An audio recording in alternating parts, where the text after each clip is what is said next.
All எல்லாரும் எப்படி இருக்கீங்க? இன்னைக்கு ஃபர்ஸ்ட் சென்டென்ஸ், பேருந்து நிலையம் எங்கே? இன்னைக்கு பார்க்க போற சென்டென்சஸ் எல்லாமே நம்ம பஸ்ல யூஸ் பண்ணுவோம் இல்லையா? ஸோ அந்த சென்டென்சஸ் பஸ்ல கண்டக்டர் கிட்ட பேசுறது, நான் ஒருத்தர்கிட்ட கேட்கறது, இந்த மாதிரி சென்டென்சஸ். பேருந்து நிலையம் எங்கே? Where is the bus stop? பேருந்து எப்போது புறப்படும்? ஒருத்தர்கிட்ட பஸ் எப்போ கிளம்பும் அப்படின்னு கேட்போம் இல்லையா? ஸோ அதை when does the bus leave? when does the bus leave அப்படின்னா பஸ் எப்போ புறப்படும், பஸ் எப்போ கிளம்பும் அப்படின்னு கேட்குறது. நெக்ஸ்ட்டு, பொதுவாக பஸ்ஸில் போகும்போது ஒரு பிளேஸ் டு இன்னொரு பிளேஸ் போகிறோம் அப்படின்னா ஸோ அந்த ஊர் பேர் சொல்லி ஒரு டிக்கெட் கேட்போம். இது எக்ஸாம்பிளுக்கு சென்னைக்கு எவ்வளோப்பா அப்படின்னு கேட்போம் இல்லையா? சீட்டோட விலை என்ன அப்படின்னு கேட்போம் இல்லையா? அதான் சீட்டின் விலை என்ன, how much is the ticket for Chennai அப்படின்னு கேட்கலாம். இல்லை வேற எந்த ஊர்லனாலும் அந்த ஊர் பேர் சொல்லி கேட்கலாம். ஹவு மச் இஸ் தி டிக்கெட்னா டிக்கெட் எவ்வளோ அப்படின்னு கேட்கறது. ஓ சென்னைனா சென்னை டிக்கெட் எவ்வளோ, சென்னைக்கு போகிற டிக்கெட் எவ்வளோ அப்படின்னு கேட்கறது. நெக்ஸ்ட்டு, கூட யாராச்சும் பக்கத்தில் உட்காந்துருக்காங்க அப்படின்னா அவங்க கிட்ட ஒரு சீட் ஃப்ரீயாக இருக்கும்போது இந்த சீட்டு காலியாக இருக்கா அப்படின்னு கேட்போம் இல்லையா? இந்த இருக்கை காலியாக உள்ளதா, இருக்கைனா என்னன்னா சீட்டு, உட்கார சீட்டு. ஸோ அது இந்த இருக்கை காலியாக உள்ளதா அப்படிங்கிறத இந்த சீட் டேக்கன், அதாவது இந்த சீட்டுக்கு யாராச்சும் வருவாங்களா, அந்த சீட்டு ஃப்ரீயாக இருக்கா அப்படின்னு கேட்போம் இல்லையா? அதுதான் இஸ் த சீட் டேக்கன் அப்படின்னா இந்த சீட்டில் வந்து யாராச்சும் இருக்காங்களா, உட்காந்துருக்காங்களா, யாராச்சும் வருவாங்களா அப்படி கேட்போம் இல்லையா? அது. நாம் இப்போது எங்கே இருக்கிறோம்? ஒரு லாங் ட்ரிப் போகிறோம் அப்படின்னா தூங்கிட்டே இருப்போம், தூங்குவோம் கண்டிப்பாக வந்து ட்ராவலிங் அப்படின்னாலே தூங்குவோம்.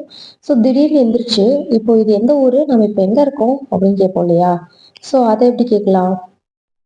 வேர் ஆர் வி நவ் அப்படின்னா வேர் ஆர் வி அப்படின்னா நம்ம எங்கே இருக்கோம் இப்போ அப்படிங்கிறத நவுன்னு கேட்போம். வேர் ஆர் வினா நம்ம இப்போ எங்கே இருக்கோம், வேர் ஆர் வி நாம் எங்கே இருக்கோம் இப்போ, இப்போது அப்படிங்கிறத now. Where are we now நம்ம இப்போ எங்கே இருக்கோம் அப்படின்னு கேட்குறாரு. புரிஞ்சுதுங்களா? நெக்ஸ்ட் சென்டென்ஸ் என்ன பார்க்கலாமா?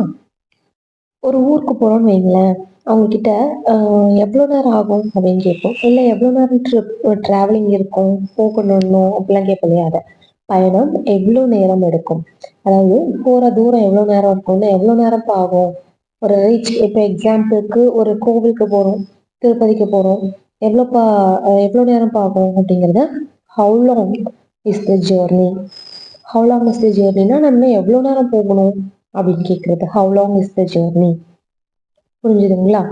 ஹவு லாங்னா எவ்வளோ நேரம், இன்னும் எவ்வளோ நேரம் இருக்கும் அப்படின்னு கேட்குறது. தயவு செய்து இங்கே நிறுத்துங்க, இது எப்படி கேட்போம்? இங்கே ஒரு நிமிஷம் நிறுத்துவீங்களா, தயவுசெய்து இங்கே நிறுத்துங்க ப்ளீஸ். ஒரு ஸ்டாப்பிங் இருக்குன்னா நடுவில் ஒரு இடத்துக்கு நிறுத்தணும் அப்படின்னா நம்ம ரொம்ப ரிக்வஸ்டிங்காக கேட்போம் இல்லையா? அதை ஸ்டாப் ஹியர் ப்ளீஸ் அப்படின்னு சொல்லலாம், இல்லைன்னா ப்ளீஸ் ஸ்டாப் ஹியர் அப்படின்னு சொல்லலாம். ரெண்டுமே சேம் மீனிங் தான். ப்ளீஸ் ஸ்டாப் ஹியர் அப்படின்னு சொல்லலாம். இல்லை அப்படின்னா ஸ்டாப் ஹியர் ப்ளீஸ் அப்படின்னு கேட்கலாம். நான் இங்கே இறங்குறேன், நான் இங்கே இறங்குறேன்.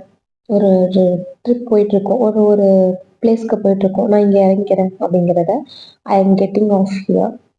ஐ எம் கெட்டிங் ஆஃப்னா நான் இறங்கிக்கிறேன், ஹியர்னா இங்கே. I am getting off here, நான் இங்கே இறங்கிக்கிறேன் அப்படின்னு சொல்லிட்டு. வாடகைக்கு வண்டி இங்கே கிடைக்கும், அதாவது டாக்ஸின்னு சொல்லுவோம் இல்லையா? அதுதான். ஸோ டாக்ஸி கிடைக்குமான்னு தெரியும் கேட்போம் இல்லையா? அங்கே போகணும், டாக்ஸி வருமா அந்த மாதிரி கேட்போம் இல்லையா? Where can I get taxi அப்படி கேட்கலாம். இங்கே டாக்ஸி எங்கே கிடைக்கும், டாக்ஸி ஆட்டோலாம் எங்கே கிடைக்கும் அப்படின்னு கேட்குறத where can I get taxi அப்படின்னா அந்த எங்கே கிடைக்கும், எங்கே போய் இதை கூப்பிடணும் டாக்ஸியை அப்படின்னு சொல்லுவோம் இல்லையா? அது. ஐ ஹோப் உங்களுக்கு இந்த வீடியோஸ் ரொம்ப யூஸ்ஃபுல்லாக இருந்திருக்கும்னு நினைக்கிறேன். நம்ம சேனலில் நம்ம டெய்லி யூசிங் சென்டென்சஸ் நிறைய போஸ்ட் பண்ணிட்டுருக்கோம், போய் பிளேலிஸ்ட் செக் பண்ணி பாருங்கள். மறக்காமல் சேனலை சப்ஸ்கிரைப் பண்ணி உங்கள் சப்போர்ட் சேனல் கொடுங்க. Stay tune for next video. Tata bye.